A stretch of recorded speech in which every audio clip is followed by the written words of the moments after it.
Салом мухлисони Барселона, чёл доред бародарон? Имсол ҳам ба охир мерасад ва мо хостем ки пеш аз соли нав як видеои дигар барорем баҳри шумо. Агар мухлиси Барселона бошед, то ҳатман ба канал обуна шав ва ба зангулача зер кун ки аз хабарҳои дастаи дӯстдоштаатон қафо намонед ва лайки қиматбои худро аз ёд набарор, зеро ин чизҳо барои пешравии канал муҳиманд. Пеш аз сар кардан мехоҳам фаҳмам то чанд дараҷара шумо дар бораи Барса маълумот доред. Дар ин сурат хурдсолии кадом футболбоз аст? Аввалинҷода ба саволи видеои пешина Салиев Алиев ҷавоб дод. 30 декабр Барса якум тренировкаи худро баъди истироҳати соли навӣ гузаронд, лекин Лионел Месси ва дигар футболбозони Амрикои Ҷанубӣ Суарес ва Видал камтар дертар бармегарданд ба даста, яъне 2 январ. ҳозир даста дар базаи Барселона машқ дорад. Лео бошад аз онҳо ақиб наимонад ва дар тренажёрни зали худ формаи худро нигоҳ дошта истодааст. аҷибаш дар он аст ки Месси дар вақти тренировка кардан голҳои беҳтарини худро тамошо дорад. хайр чӣ, бачаи мардак гол задааст ва голҳои худашро тамошо дорад. Барселона дар бораи бозингарони травмадори худ хабар дод пеш аз 19-ум тури Ла Лига бар зидди Испаньол. Дарвозабон Марк-Андре Тер Штеген дар бозӣ иштирок намекунад аз сабаби дарди рости зонуи по. Гуфта мешавад ки вақти бозгашти ӯ аз суръати барқароршавӣ вобаста хоҳад буд. Позашине ки дастаи каталонӣ Артур бошад, то ҳол аз травмаи худ тавбат нагирифтааст. Хабар аст ки ӯ 3 ҳафтаи дигар ба майдон баромадан наметавонад. Ба ғайр аз ин, АС хабар медиҳад ки дарвозабони Барселона не то ки иҷозат дошт то 2 январ истироҳат кунад, дина бо даста ҳамроҳ шуд. ӯ аз травмаи худ тезтарак барқарор шудааст. бозӣ байни Испаньол рӯзи 4 январ соати 23:00 ба вақти Москва сар мешавад. 9 январ бошад, Барселона дар Суперкубки Испания дар полуфинал бо Атлетико Мадрид бозӣ дорад.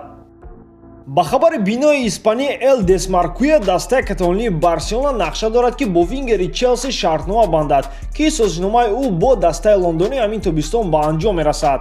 пешакӣ аллакай хабар баромад ки Барселона расман ба Вилlian пешниҳоди трансферӣ кардааст, аммо баъдан ҳама ин хабарҳоро Челси рад кард. дар маҷмӯъ бозингари бразилӣ дар даста истод, лекин то ҳозира шартномаашро дароз накардааст. барои чӣ Барселона ба Вилlian ҳавасманд аст? аз сабаби травмаи Дембеле, ки ӯ ба фикрам бо муҳлати дароз ба табобат рафт. қайд карда шудааст ки Барселона фикри даъват кардани бозингарро дар тобистон надорад ҳамчун агенти озод, балки мехоҳад ҳамин зимистон ӯро бихарад бо нархи арзон.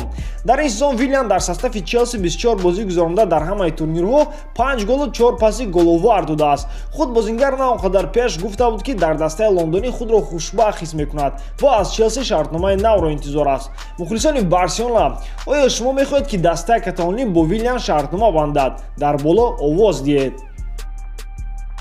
Нашрияти Mundo Deportivo хабар медиҳад ки Ювентус ният дорад мавқеи дарвозабонашро дар состав пурқувват кунад ва ҳадафи асосии онҳо харидории дарвозабони Барселона Марк-Андре Тер Штеген мебошад. тибқи хабари нашрия, маъмурият ва ситоди тренерони турниҳо Войцех Шесниро дарвозабони асосии арзанда намешуморанд. бинобар ин Юве мехоҳад дарвозабони дараҷаи баландро бихарад ва Шесниро ҳамчун варианти эҳтиётӣ дар даста нигоҳ дорад.